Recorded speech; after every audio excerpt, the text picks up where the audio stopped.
Después de hablar de los favoritos, toca hablar de los candidatos, de los posibles candidatos para algunos y para otros no tanto. A lo mejor tenemos que hablar de Alemania, tenemos que hablar de Bélgica, de España y también de Inglaterra para hablar de estas 4 selecciones y de cómo llegan a esta Eurocopa 2020 que se va a celebrar en 2021. Tenemos por aquí al gran Fernando Evangelio. ¿Qué tal? ¿Cómo estás, Fernando?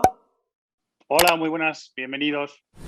Bueno, pues antes que nada, Fernando, hay que decirle a la gente que quien no te conozca, que yo creo que será difícil, porque oye, antes solo te escuchábamos en COPE, que ya es bastante, como quien dice, pero es que ahora además has dado también el salto, ¿no? Como quien dice, a Twitch, y como te diría Pepe Domingo, ya no eres el evangelio de la radio, ahora eres también el evangelio de Twitch. Así que la gente que no te conozca, que vaya ahí al canal de Twitch y le dé al botón de seguir, porque la verdad que el contenido es muy bueno y es prácticamente a diario hablando también de lo que es la Eurocopa. Así que, Fernando, si te parece, lo hacemos por orden alfabético, Sí, perfecto.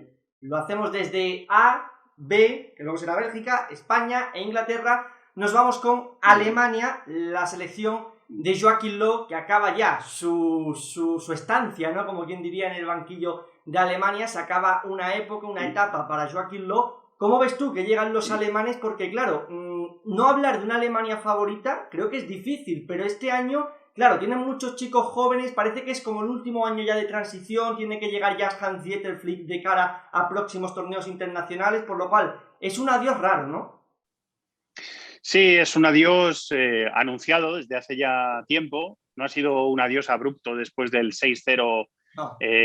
recibido en España en partido de la Nations League, sino que acaba el ciclo, que es la fase final de la Eurocopa, y después Joachim Löw pues abandonará la selección después de un periodo tan exitoso que es que han levantado una Copa del Mundo. O sea, es imposible decir que el paso de Joachim Löw no ha sido exitoso por la selección alemana, teniendo en cuenta que han sido campeones del mundo en Brasil. Ha sido un periplo en el que el seleccionador alemán ha demostrado varias veces su admiración por la selección española campeona en 2008, 2010, 2012.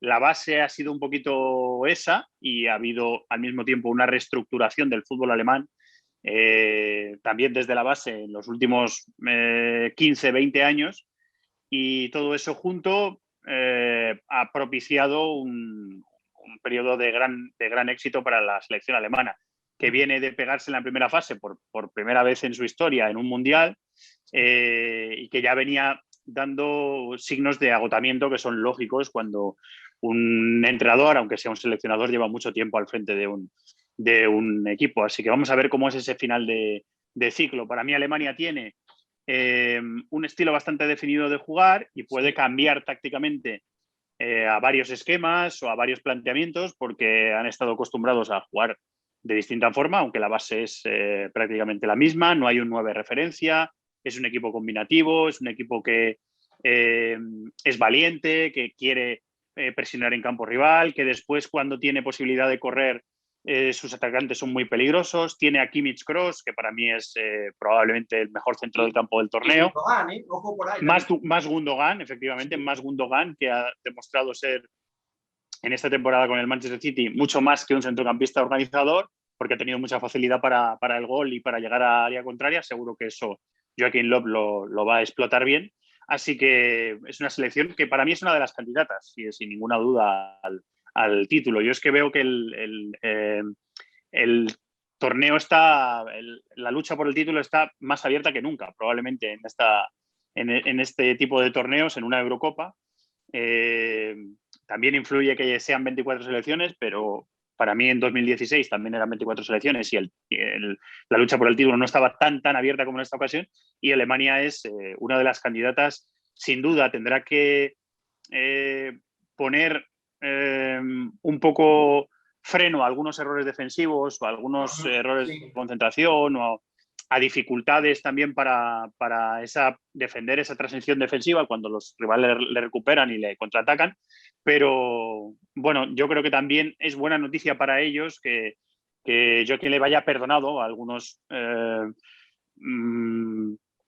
veteranos que estaban apartados de la selección, y vamos a volver a ver a Müller, pero Hummels está disponible y hay bueno, más hay más competencia para algunos puestos y yo creo que eso también es bueno en la selección alemana.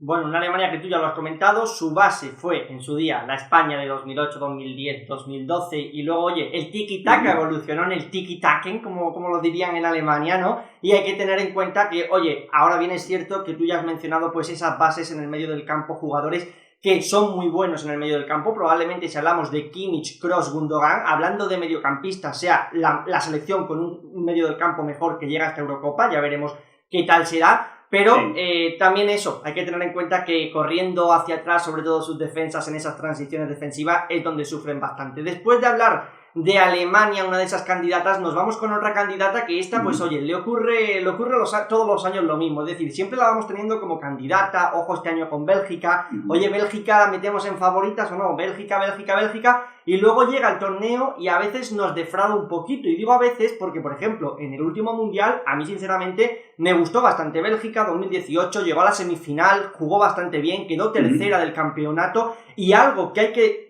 destacar de estas selecciones, Fernando, sin duda alguna yo creo que es que, oye, todos estos chicos los venimos dando favoritos desde el año 2014 aproximadamente, bueno, favoritos no, pero sí que candidatos, pero claro, era un Kevin De Bruyne, era un Hazard, era un Lukaku, eran todos jugadores con 22 añitos, 23, que eran jugadores muy buenos, pero que todavía eran muy jóvenes. A día de hoy ya hablamos de, oye, jugadores que tienen 28, 29, 30 años, llega una selección mucho más formada, ¿no?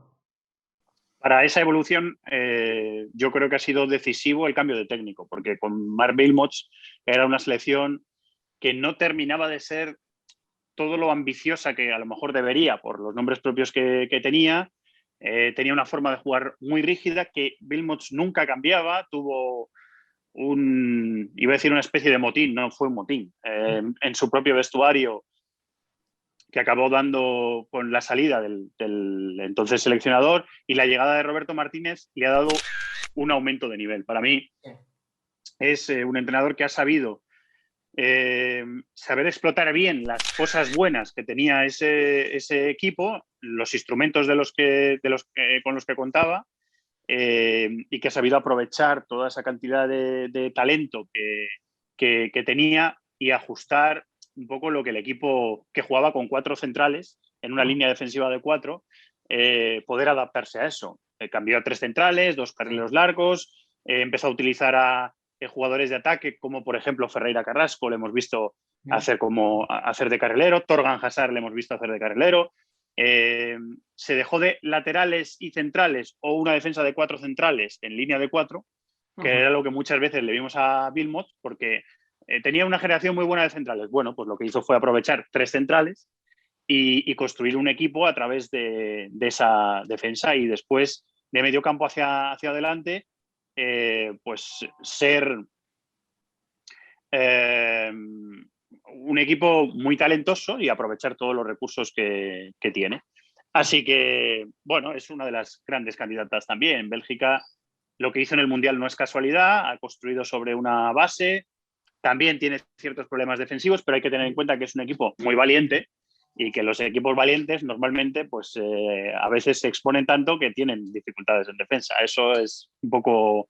está directamente relacionado con la forma de jugar de Bélgica. Pero yo creo que Roberto Martínez ha aprovechado mucho mejor los recursos que tenía a su disposición de lo que lo hacía Wilmots. Y a mí me daba la sensación de que no estaba esa selección todo lo aprovechada que podía estar con los miembros que tenía. Y yo creo que Roberto Martínez, el entrenador de Balaguer, el entrenador español, ha sabido darle ese salto de calidad a la selección. Después vamos a ver jugadores clave como De Bruyne o Eden Hazard. Yo ahí me iba a meter yo ahora, porque claro, ahora ya este año yo creo que viene a ser la Bélgica de De Bruyne, porque es cierto que lo que nos ha demostrado Hazard en estos 2 últimos años no nos da a pensar que va a ser la Bélgica de Hazard. Ahora yo también te pregunto, Fernando, ¿tú crees esto ya es...? Discrepo un poco, porque ¿Sí? yo discrepo un poco ahí, perdona que te interrumpa, porque creo que Roberto Martínez también le ha sabido sacar lo mejor a Hazard. O sea, el Hazard de la selección belga sí que ha sido un futbolista que ha rendido a muy alto nivel, que se ha sentido protagonista y líder del equipo, que se ha echado el equipo a las espaldas y que ha sido capaz de dirigir un poco el juego y sobre todo el juego ofensivo, el peligro de ataque de su selección.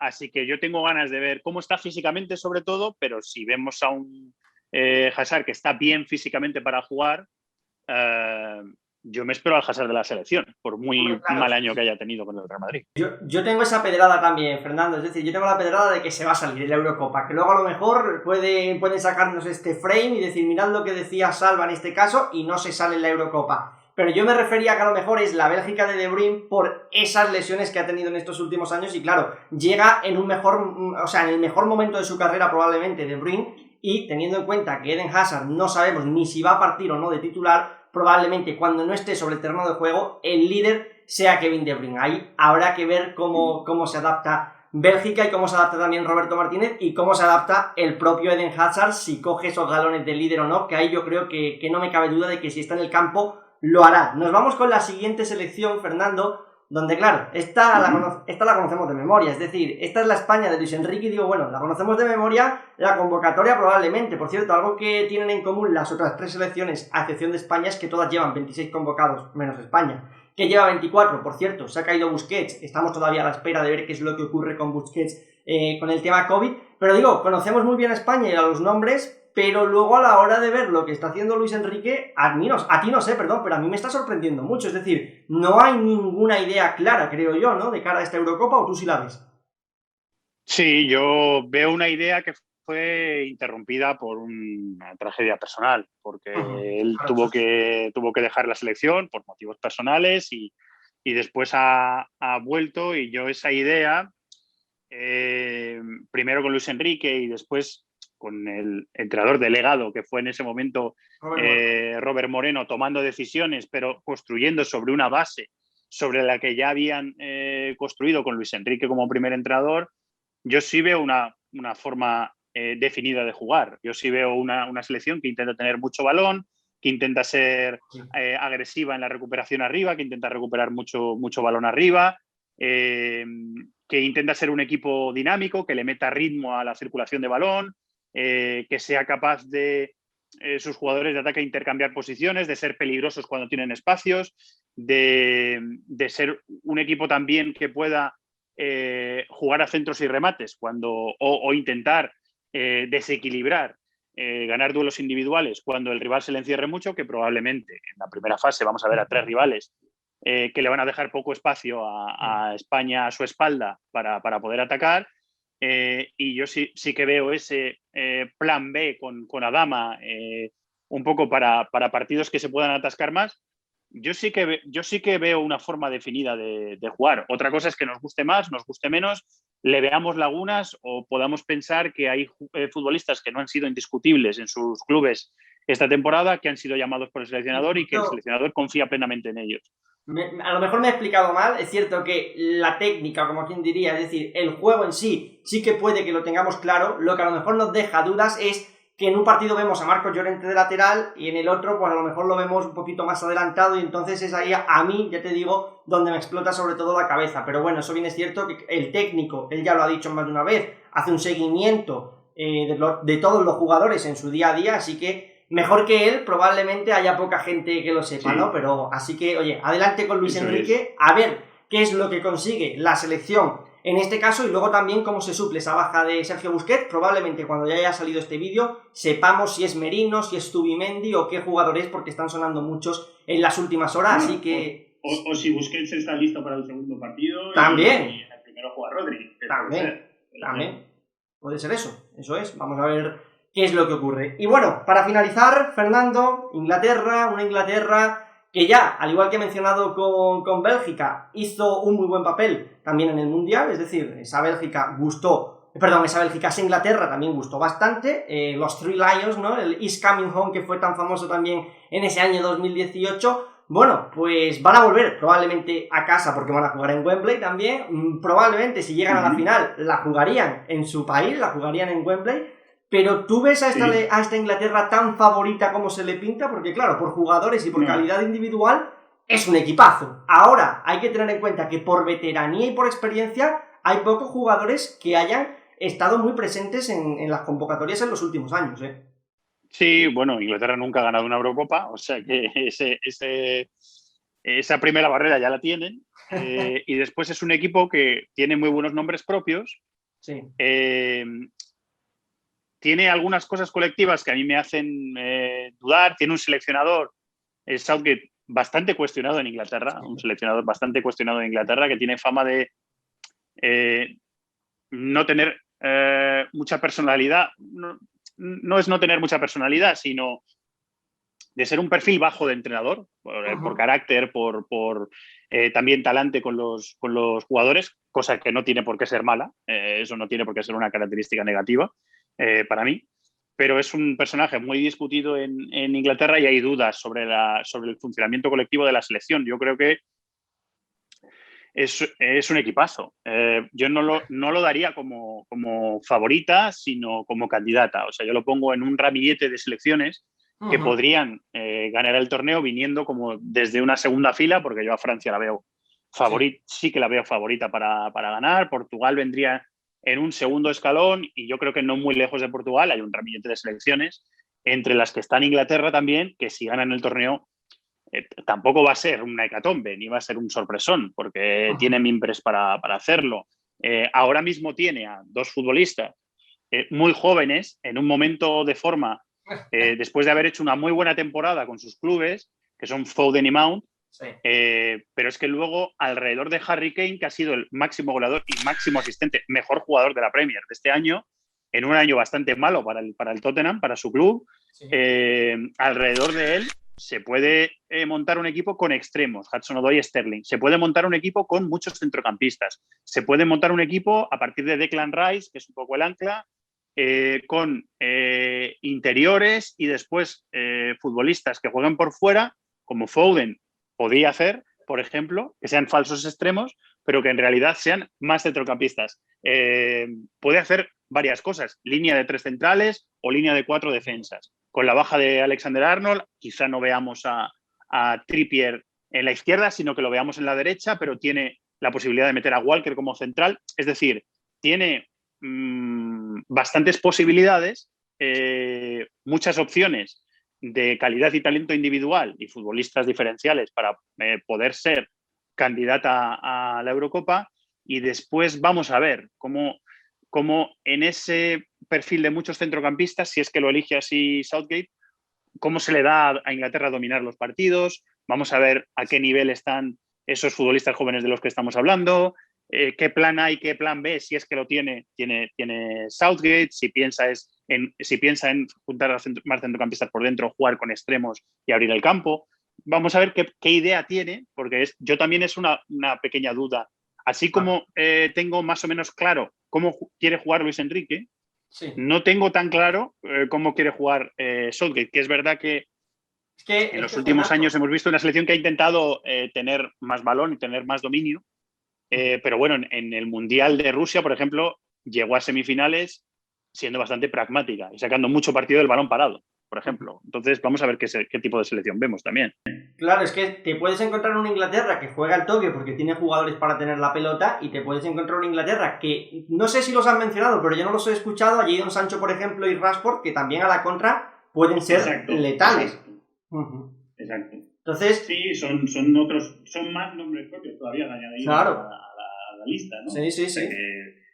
Sí, no he hablado de Maddison. También, claro. Grealish. Es lo que digo. Es lo que digo, por nombres, Inglaterra tiene muchos nombres positivos, tú también lo has dicho, es decir, tiene muchos nombres individuales. Ahora hay que ver cómo se va a ver eso reflejado en el terreno de juego y cómo Gareth Southgate, en este caso también, lo va a reflejar, y si los ingleses estarán o no estarán contentos este año con él. Bueno, pues aquí están estos 4 posibles candidatos. Si tuvieses que ordenar del primero al cuarto, ¿quién pondrías de estos 4 que hemos hablado como primero a tu modo de ver? De estos 4 por orden, yo pondría a Bélgica, a España y Alemania los pongo en un escalón, a pesar del 6-0, los pongo en un escalón bastante similar, y la que me queda es Inglaterra, que no está. Es que está, o sea, es un escalón muy igualado. Para mí, si tengo que elegir, elijo a Bélgica por encima de las otras 3, y después puede ser,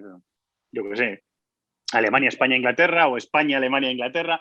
Vaya, que la primera, todas muy juntas, eso hay que decirlo, decir, todas muy apretaditas, pero la primera Bélgica y la última Inglaterra, pero que todo puede cambiar conforme vaya avanzando el torneo. Sí, o Inglaterra segunda, después España, después Alemania, o al revés, tercera Alemania, cuarta España. Si es que para mí hay mucha igualdad. En ese segundo escalón de candidatas, que no favoritas, candidatas al torneo, para mí hay bastante igualdad. Y en un partido, enfrentándose en un partido de eliminatoria, después de la temporada tan salvaje que hemos tenido, con algunos jugadores tocados, con otros en buena forma, es que yo creo que hay tal cantidad de pronósticos que se pueden hacer que tampoco veo en esas cuatro que estamos hablando, tampoco veo que una esté muy por encima ni una muy por debajo de las otras, sinceramente. Bueno, pues a la gente le decimos que nos ponga por los comentarios cuál para vosotros de las que hemos mencionado en el día de hoy sería la primera y cuál sería la última, que la ordenéis, como ha hecho ahora mismo Fernando, también teniendo en cuenta las dificultades que hay para eso. Y nada, Fernando, a ti antes que nada agradecerte haberte pasado en el día de hoy por aquí a charlar un ratito sobre estas 4 selecciones, que queda nada para que arranque la Eurocopa. Nada, un placer, que disfrutemos del torneo. Pues nada, como he dicho antes, a Fernando lo podéis seguir por sus redes sociales, yo voy a dejar este vídeo por aquí, como dicen los que suben vídeos a esta plataforma, podéis dejar un like y suscribiros si no lo estáis. Nos vemos, chao chao.